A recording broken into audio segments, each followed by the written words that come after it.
రెండో వ్యక్తి మీకు జ్ఞాపకం చేస్తాను. రెండో వ్యక్తి ఏలియా. ఏలియా గురించి రాయబడినటువంటి మాట ఏంటంటే, ఇశ్రాయేలు రాజు అయినటువంటి ఆహాబు అతని భార్య అయినటువంటి యెజెబెలు కాలంలో ఏలియా ఎక్కడి నుంచి వచ్చాడో తెలియదు. ఏలియా పుట్టినట్లేదు బైబిల్లో, ఏలియా వచ్చినట్లుగా ఉంది. కానీ ఏలియా చనిపోయినట్టు బైబిల్లో లేదు. ఏలియా వెళ్ళిపోయినట్లుగా ఉంది. ఏలియా తల్లిదండ్రులు ఎవరో బైబిల్లో రాయబడలేదు. కానీ బైబిల్లో ఒక మాట ఉంది, గిలాదు పట్టణంలో తిష్బి అనేటువంటి ఒక గ్రామానికి ఏలియా చెందినటువంటి వాడు. తిష్బి అనేటువంటి మాటకు అర్థము త్రిప్పువాడు. దేవుడు విన్నారా, ఏలియాను దేవుడు ఎన్నుకున్నాడు. ఏలియాను దేవుడు ఎన్నుకొని ఆ కాలంలో యెజెబెలు అనేటువంటి ఒక భయంకరమైనటువంటి రాణి బయలు దేవతను దేవుడు బిడ్డలు ఇశ్రాయేలు మీద పెట్టి ఆమె ఏం చేస్తుందంటే అనేకులు దానికి మొక్కాలని ఒక ఆజ్ఞ వదిలింది. ఇశ్రాయేలు అందరూ కూడా యెజెబెలుకు భయపడి అందరూ కూడా ఏం చేస్తారంటే ఆ బయలు దేవతను పూజిస్తున్నారు, బయలు దేవతను ఆరాధిస్తున్నారు. దేవుడిని విడిచిపెట్టారు. రాణికి భయపడి ఆ బయలుదేవతను ఆరాధిస్తున్నటువంటి క్రమంలో దేవుడు ఏం చేస్తారంటే గిలాదు పట్టణంలో తిష్బి అనేటువంటి గ్రామానికి చెందినటువంటి ఒక ప్రవక్తను ఏలియాను దేవుడు బయటికి తీసుకొస్తాడు. దేవుడికి స్తోత్ర. బయటికి తీసుకురాగానే ఏలియా ఒక మాట అంటాడు. ఏమంటాడంటే, మీరందరూ జాగ్రత్తగా వినండి, ఈ రోజు నుంచి వర్షం ఆగిపోతుంది, ఇక మీకు కరువే, వర్షం లేనందువల్ల మీ పంటలు పండవు, ఆహారం ఉండదు, మీరు కరువులో 3.5 సంవత్సరాలు ఉంటారు అని చెప్తాడు. కారణం ఏంటంటే ఇశ్రాయేలీయుల యొక్క అవిధేయతను బట్టి ఆ ప్రకటన విడుదలైందంట. యెజెబెలు రాణికి భయపడి యెజెబెలు పెట్టినటువంటి సాంప్రదాయానికి లోబడిపోయి ఇశ్రాయేలు అందరూ కూడా ఏం చేస్తారంటే విగ్రహారాధనలు మురిగిపోతారు. దేవుడు కోపం వచ్చి ఏలియా ప్రవక్త ద్వారా ఒక చిన్న హెచ్చరికను విడుదల చేస్తాడు. ఏంటా హెచ్చరిక అంటే, ఇదిగో ఈ రోజు నుంచి వర్షం ఆగిపోతుంది అంతే, ఇక 3.5 సంవత్సరాలు భూమి మీద వర్షము కురవదు.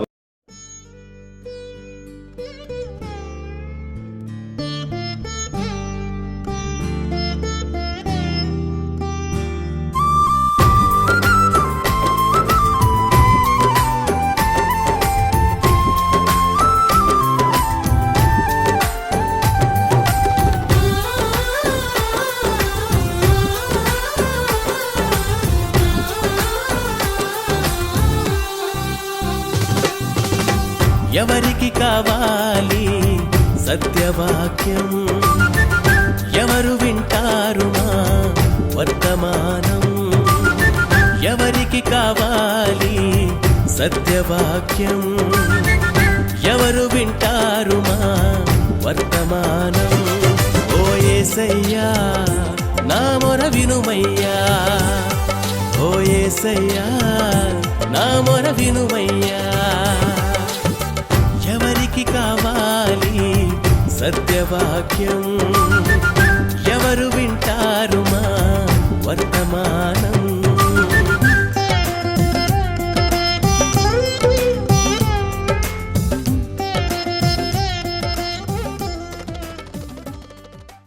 ఎప్పుడైతే ఏలియా ప్రకటన చేశాడో ఆ ప్రకటన విన్నటువంటి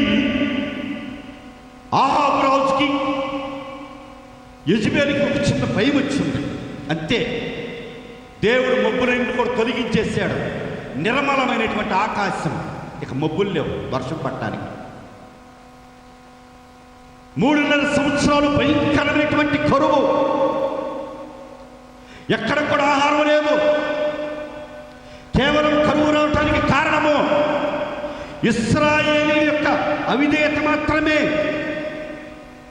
దేవుని ప్రజలైనటువంటి ఇశ్రాయేలీయులు జీవమైనటువంటి దేవుణ్ణి విడిచిపెట్టి బయలు దేవతకు వారు ఆరాధికులు అయిపోయారు.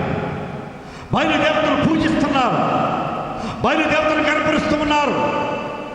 ఇది చూసినటువంటి జీవమైనటువంటి దేవుడు ఏమాత్రం కూడా సహించలేక ఏలియా ప్రవక్త ద్వారా ఒక వర్తమానాన్ని రిలీజ్ చేసి దాన్ని స్థిరపరుస్తాడు. దేవుని బిడ్డలారా, ఆకాశము మూయబడింది, ఇక 3.5 సంవత్సరాలు భూమి మీద వర్షము లేదు. ఇక ఆ కాలంలో 3.5 సంవత్సరాలు అయిపోయింది. కానీ ఆ 3.5 సంవత్సరాలు దేవుడు తన భక్తుడైనటువంటి ఏలియాని పోషించాడు. ఒకరోజు ఏం జరిగిందంటే బయలు ప్రవక్తలకి ఏలియా ప్రవక్తకి ఒక చిన్న పోటీ వచ్చింది. ఏంటి ఆ పోటీ అంటే, ఏలియా అంటాడు, మీ దేవుడు గొప్పవాడు, మా దేవుడు గొప్పవాడు, చిన్న పోటీ పెట్టుకుందాం అంటాడు. అప్పుడు వాళ్ళందరూ ఏమంటారంటే సరే పెడదామంటారు. అక్కడ బలిపీఠం ఒకటి ఉంటుంది. ఆ బలిపీఠం మీద మాంసాన్ని పెట్టించండి, కింద కట్టెలు పేర్చండి. నిప్పు లేకుండా ఏ దేవుడైతే నిప్పును పంపించి ఆ బలిపీఠం మీద ఉన్నటువంటి ఆ మాంసాన్ని కాలుస్తాడో ఆ దేవుడే నిజమైన దేవుడు. ఒకవేళ మీ దేవుడే నిజమైన దేవుడైతే మీ దేవుడినే పూజిస్తాను. ఒకవేళ నా దేవుడు నిజమైన దేవుడైతే మీరు మీ బయలుదేవతను విడిచిపెట్టి నా దేవుడు పూజిస్తారా? ఓకే అంటారు వాళ్ళందరూ. అప్పుడు ఎలి అంటాడు, నేను ఒక్కడే, మీరు 450 మంది, కనుక ముందు మీరే మీ దేవుడికి ప్రార్థన చేయండి. బలిపీఠం సిద్ధమైంది, కింద కట్టెలు పేర్చబడి బలిపీఠం మీద మాంసం ఉంచబడింది. ఇప్పుడు బయలు ప్రవక్తలు 450 మంది ఏం చేస్తున్నారంటే అజ్జలు వాయిస్తూ, పాటలు పాడుతూ, అరుస్తూ, గాయపరుచుకుంటూ, బోధిస్తూ, ఏడుస్తూ, బయలా ఎక్కడున్నావు, బయలా ఈ యొక్క బలిపీఠాన్ని కాల్చు, బయలా నిప్పును పంపించు, బయలా అగ్నిని పంపించు అని చెప్పేసి వాళ్ళు బోధిస్తూ దేవుని పెట్టారా ప్రార్థన చేస్తారు, ఆర్తనాదాలు చేస్తారు. కానీ ఆకాశం నుండి ఒక్క నిప్పైనను రాదు. అప్పుడు ఏం చేస్తారంటే ఒక మాట అంటాడు హేళన చేసి, ఒకళ్ళు మీ దేవుడు ప్రయాణంలో ఉన్నాడేమో, మీ దేవుడు నిద్రపోతున్నాడేమో అని అంటాడు. ఆ మాటలకి ఇంకా వాళ్ళ కోపం వచ్చి శరీరాన్ని గాయపరుచుకుంటూ ఏం చేస్తారు, ఆర్తనాదాలు చేస్తూ ఉంటారు. దేవుని బిడ్డలారా, ఎంతసేపు ఆర్తనాదాలు చేసినా, వాయిద్యాలు వాయించినా, శరీరాన్ని గాయపరుచుకున్నా, అరిసినా, ఏడ్చినా, ఏం చేసినా కానీ నిప్పు అనేది రాదు. ఎందుకంటే అసలు బయలనే దేవుడే లేడు కనుక. దేవునికి స్తోత్ర. ఇక వాళ్ళు అలసిపోయి, బాబు ఇక మా వల్ల కాదు, మేము అలసిపోయి సొమ్మసిల్లిపోయేవాడు. ఇప్పుడు ఎవరు చేయాలి? నెక్స్ట్ ఏలియా చేయాలి. అప్పుడు ఏలియా ఏం చేస్తాడంటే పడిపోయినటువంటి బలిపీఠలన్నీ కూడా మరలా తిరిగి కట్టించి దాని చుట్టూ దేవుని బిడ్డలు గుంట తవ్వి ఆ గుంట నిండా నీళ్లు పెట్టేస్తాడు. అప్పుడు ఏలియా ప్రార్థన చేయడం ప్రారంభిస్తాడు. దేవుని బిడ్డలారా, ఎప్పుడైతే ఏలియా ప్రార్థన చేయడం ప్రారంభించాడో పరలోకము నుండి అగ్ని వచ్చింది, ఆ బలిపీఠాన్ని మండించిందంట. స్తోత్రం చెబుదాం, హల్లెలూయా. మన దేవుడు జీవము కలిగినటువంటి దేవుడు కనుక, ఆయన ఉన్నవాడు కనుక, ఆయన గొప్ప దేవుడు కనుక, ఆయన పలుకువాడు కనుక, ఆయన మాట్లాడేటువంటి దేవుడు కనుక పరలోకము నుండి దేవుని పెట్టారు. ఒకే ఒక్క నిప్పురం వచ్చి ఏమైందంటే ఆ బలిపీఠాన్ని కాల్చగా అక్కడ ఉన్నటువంటి 450 మంది బయలు ప్రవక్తల కళ్ళు తెరవబండి అంట. దేవునికి స్తోత్ర. అప్పుడు వాళ్ళు వెంటనే ఒక మాట అంటారు, ఏమంటారంటే ఏలియా నీ దేవుడే గొప్పవాడు, నీ దేవుడు ఉన్నటువంటి వాడు, నీ దేవుడు నిజమైనటువంటి వాడు అని చెప్పేసి వాళ్ళందరూ కూడా ఒప్పుకుంటారు. దేవుని బిడ్డలారా, అప్పుడు ఏలియా ఏం చేస్తారంటే ఆ 450 మంది ప్రవక్తల్ని చంపించేస్తారు. 450 మంది ప్రవక్తలు చంపబడ్డారు.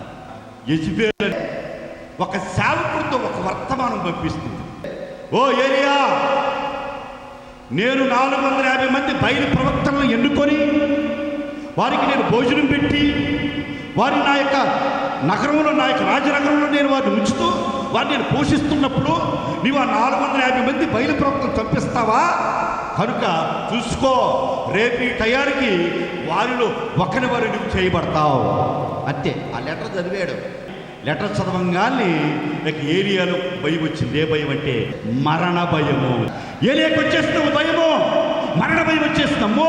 ఇంకేముంది, యెజబెలు కంట పడ్డాను, యెజబెలుకి తెలిసిపోయింది, నేను 450 మంది ప్రవక్తల్ని చంపించనేటువంటి విషయం యెజబెలుకి తెలిసింది కనుక ఇక యెజబెలు నన్ను ఊరుకోదు అని చెప్పేసి మరణాపేక్ష గలవాడై, దేవుని బిడ్డ మరణ భయము గలవాడై అతను ఏం చేస్తాడంటే అక్కడి నుండి బయలుదేరి బెర్షెబాకి వెళ్ళి బెర్షెబా నుండి ఒక రోజు ప్రయాణం అంత సమయంలో అతడు అడవిలోకి వెళ్ళిపోతాడు. అడవిలోకి వెళ్ళిపోయి అక్కడ ఒక బదిర వృక్షం కింద అతడు పడుకుంటాడు అలసిపోయి. మొదటి రాజుల కింద 19వ అధ్యాయము 4వ వచనం చదువుదాం.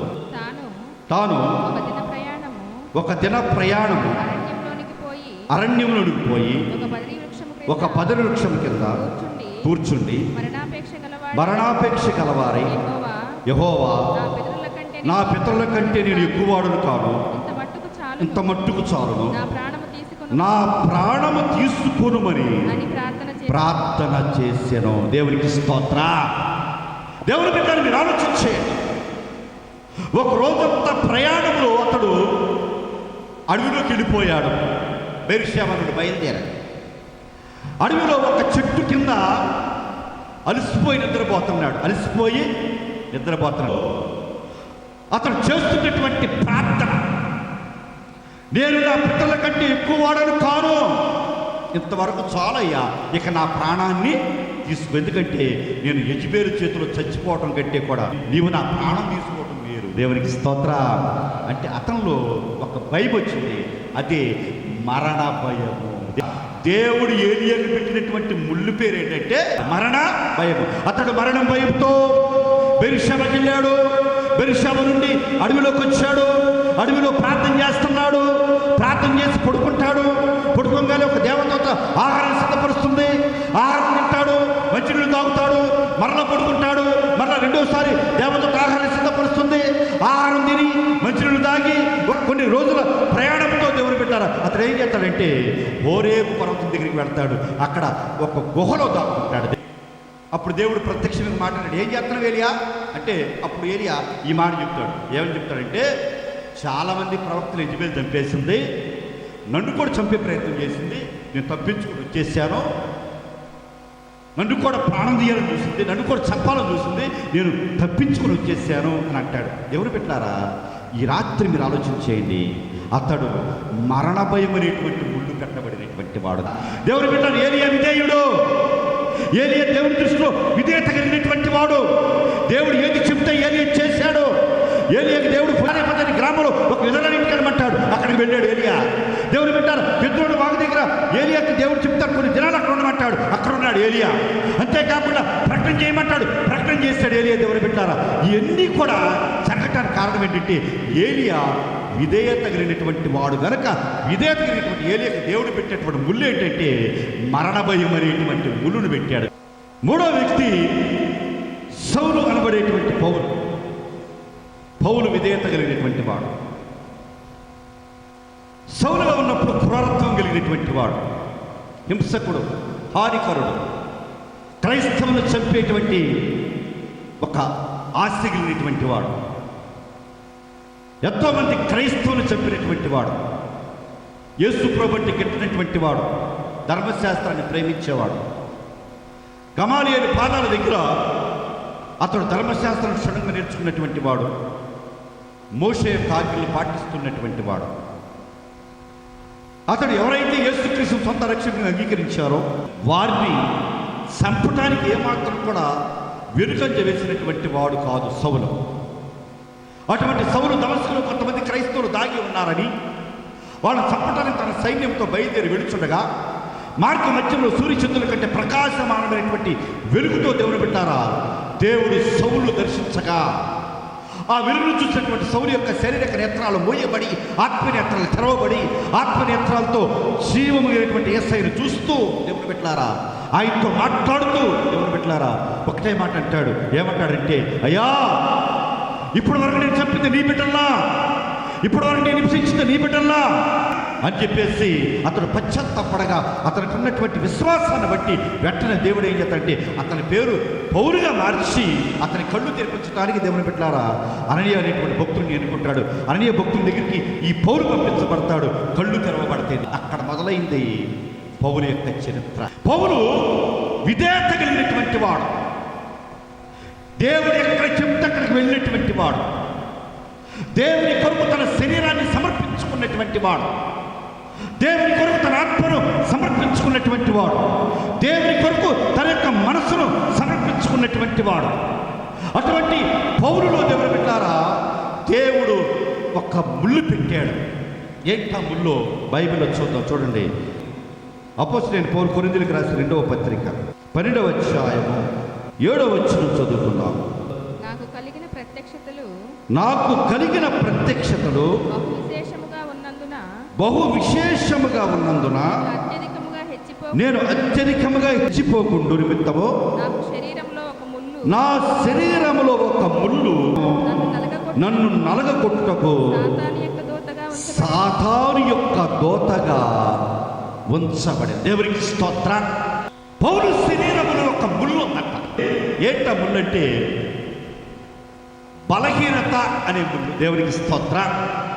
అతడు విధేయత కలిగినటువంటి వాడు, దేవుడు చెప్పినటువంటి చోటకల్లా వెళ్ళి సువార్తను ప్రకటించినటువంటి వాడు, ఒకటి తక్కువ మీ కొరడ దెబ్బలు 5 బావులు తిన్నటువంటి వాడు, 3 సార్లు రాళ్లతో కొట్టబడినటువంటి వాడు. అతను మిషనరీ ప్రయాణం చేస్తూ ఉండగా వాడ పగిలి ఆ చెక్కను పట్టుకొని రాత్రి మొగులు సముద్రులు గడిపినటువంటి వాడు. అతడు శరీరంలో ఒక బలహీనత కలిగి ఉన్నాడు. ఆ బలహీనత సాతాను తోత అని చెప్తున్నాడు. సాతాను తోత అని అంటున్నాడు. సరే, ఆ బలహీనత గురించి పౌలు యొక్క పరిస్థితి ఎలా ఉంది? అది నా యొద్ద నుండి తొలగిపోవాలని దాని విషయమై ముమ్మారు ప్రభువుని వేడుకుంటుంది. ఇప్పుడు చూడండి, బైబిల్ ఏం రాయబడిందంటే ఆ శరీరంలో ఉన్నటువంటి బలహీనత పోవాలని యేసు ప్రభు వారికి 3 సార్లు ప్రార్థన చేశాడంట. 3 సార్లు ప్రార్థన చేశాడంట.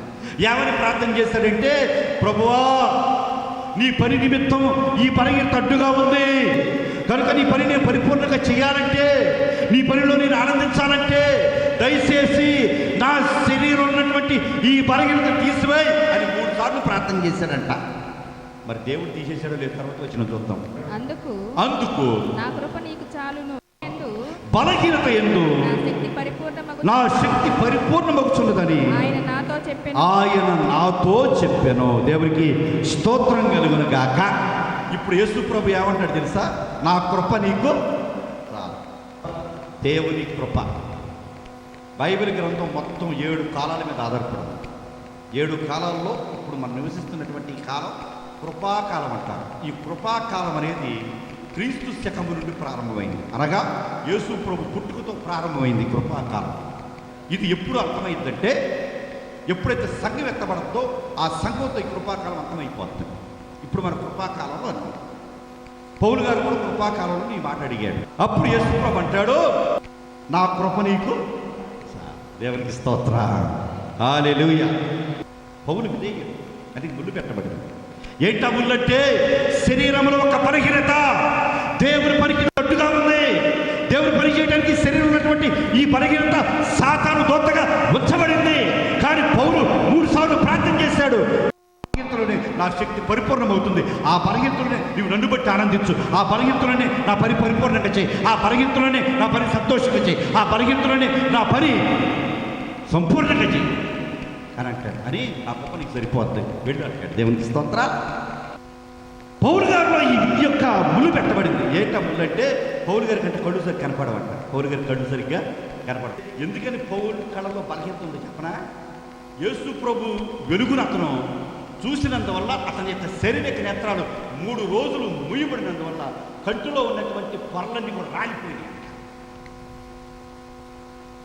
దాంతో అతని కళ్ళుకు మసకు చేసింది. అతను ఏది కూడా సరిగ్గా వెలుగును సరిగ్గా చూడలేడంట. ఎక్కడికి వెళ్ళా కానీ ఆ మసకుతోనే వెళ్ళేవాడంట. అందుకని అంటాడు, అయ్యా నీ పనికి ఈ బలహీనత అడ్డుగా ఉందయ్యా, దాన్ని నువ్వు తీసివేయి. అప్పుడు యేసుప్రభు అంటాడు, నా కృప నీకు చాలు, నీ బలహీనతలోనే నా శక్తి నీ విషయంలో పరిపూర్ణమవుతున్నది. దేవునికి స్తోత్రం కలుగును గాక. తలనొప్పైన ప్రార్థన చేయి, కడుపుల నొప్పైన ప్రార్థన చేయి, నిందొచ్చిన ప్రార్థన చేయి, అవమానం వచ్చిన ప్రార్థన చేయి, ద్వేషించబడిన ప్రార్థన చేయి. అప్పుడే దేవుని శక్తి నీలో పరిపూర్ణమవుతుంది. దేవునికి స్తోత్రం కలుగును గాక. సమృద్ధిలో దేవుని కనపరచడం గొప్ప కాదు. సంతోషం ఉన్నప్పుడు దేవుని కనపరచడం గొప్ప కాదు. అన్నీ ఉన్నప్పుడు దేవుని కనపరచడం గొప్ప కాదు. దేవుని బిడ్డ వ్యాధులు ఉన్నప్పుడు, బాధలు ఉన్నప్పుడు, ఇరుకులు ఉన్నప్పుడు, ఇబ్బందులు ఉన్నప్పుడు మన దేవుని మహింపరచడమే దేవుని యొక్క శక్తికి పరిపూర్ణత. తప్పుడు కూడా దేవుని యొక్క నామాన్ని ఈ రాత్రికాల సమయంలో మహింపడతాము. హల్లెలూయా. ఈ రాత్రికాల సమయంలో ఆలోచించేయండి. పౌలు శరీరంలో బలహీనమైనటువంటి ముళ్ళు ఉంచబడింది. కారణం ఏంటంటే పౌలు విధేయుడు కనుక. రాత్రి మన ముందు కూడా ఒక ముళ్ళు ఉంచబడింది. ఏటా ముళ్ళు తెలుసా? ప్రజలను మనల్ని నిందిస్తున్నారు, అది ఒక ముళ్ళు. కాని మాట మాట్లాడుతున్నారు, అవమానిస్తున్నారు, నిందలు వేస్తున్నారు, ద్వేషిస్తున్నారు, దూషిస్తున్నారు. అప్పుడు మనం ఏం చేయాలంటే ఆ ముళ్ళు తీసివేయబడకూడదని ప్రార్థన చేయకూడదు. ప్రభువా నా బలహీనతలోనే నీ శక్తి నా యందు పరిపూర్ణంగా చేయి ప్రభువా. దేవునికి స్తోత్రం కలుగును గాక. హల్లెలూయా. కానీ దేవుడు పౌలు గారు బ్రతుకున్నంత కాలం పౌలు శరీరం ఉన్నటువంటి ముళ్ళను మాత్రం తీయలేదు. కానీ ఆ ముళ్ళుతోనే పౌలు దేవుని పెట్టారు. కొన్ని సంవత్సరాలు దేవుని సేవ చేసి ఎన్నో బాధలు పడి, ఎన్నో శ్రమలు పడి, చివరికి అతడు చిరఛేదన చేయబడి, చంపబడి చరిత్రకి ఎక్కాడు. దేవునికి స్తోత్రం కలుగును గాక. మీరు ఆలోచించే పౌలుకి యేసు ప్రభువుకి చాలా దగ్గర సంబంధాలు. యేసు ప్రభు ఒకటి తక్కువ 40 కోట్ల దెబ్బలు ఒకసారి తింటే పౌలు గారు 5 సార్లు తిన్నాడు. 3 సార్లు రాళ్లతో పట్టబడ్డాడు, కష్టాలు పడ్డాడు, నిందలు పడ్డాడు, అవమానపరచబడ్డాడు. అది కాక శరీరంలో బలహీనతలు బట్టి కొన్ని సంవత్సరాలు బాధపడ్డాడు. దేవుడిని అడిగాడు, కానీ దేవుడు తీసివేయలేదు. దేవుడు తీసివేయలేదని దేవుడు తిరస్కరించలేదు, దేవుడు దూషించలేదు. ఆ బలహీనతను బట్టి దేవుని ఎంతో సంతోషిస్తూ ముందుకు కొనసాగిపోయాడు. దేవునికి స్తోత్రం కలుగును గాక. హల్లెలూయా. కడుపులు నొప్పైనా దేవుని పని చేద్దాం, నడుము నొప్పైనా దేవుని పని చేద్దాం, తలనొప్పైనా దేవుని పని చేద్దాం, మోకాళ్ళ నొప్పైనా దేవుని పని చేద్దాం. అప్పుడే దేవుని శక్తి మన యందు పరిపూర్ణం. దేవుడు మనకు ముళ్ళు పెట్టినప్పుడు మన దేవుడిని అడిగితే దేవుడు ఆ ముళ్ళు తీసేస్తాడు. ఒకసారి ముళ్ళును కూడా పౌలు గారు ముళ్ళు తీయలేదు కనుక పౌలు గారు దేవుని యందు ఆనందించాడు. మనం కూడా దేవుడు మనకు పెట్టినటువంటి ముళ్ళును బట్టి దేవునిలో ఆనందించువారుగా ఉండుముగాక. ఆమేన్ చెప్దా. ఆమేన్. కనుక రాత్రి మీరు ఆలోచన చేయండి. పౌలు గారికి శరీర బలహీనతని ముళ్ళు పెట్టబడింది, ఏలీకి మరణ భయమని ముళ్ళు పెట్టబడింది, యోసేపుకి పాపమని ముళ్ళు పెట్టబడింది. ఆ ముళ్ళును విరిచి యోసేపు పాపానికి దూరంగా పారిపోయాడు. మరణ భయమైనటువంటి ముళ్ళును దేవుడు ఏలీది గురించి తీసివేశాడు. పౌలు గారికి మాత్రం శరీరంలో ఉన్నటువంటి ఆ బలహీనత అనే ముళ్ళును మాత్రం తీసివేయలేదు. కానీ ఆ ముళ్ళు అధికం అవ్వకుండా దేవుని పెట్టారా, దేవుడు ఏం చేశాడంటే తన యొక్క శక్తిని పరిపూర్ణం చేశాడు. దేవునికి స్తోత్ర. మరి మనందరం కూడా ముళ్ళు పెట్టబడినప్పటికీ మనం ఏం చెప్తే ఆ ముళ్ళును విరిచేవారుగా ఉండాలి, లేదంటే ఆ ముళ్ళు తీసివేయబడిన ముళ్ళు అయితే ఆ ముళ్ళును బట్టి మనం సంతోషించేవారుగా ఉండాలని దైవజనుడి గారిని తెలియజేస్తున్నాను. దేవుడి కొద్ది మాట మన వెనుకలో దీవించును గాక. ఆమేన్.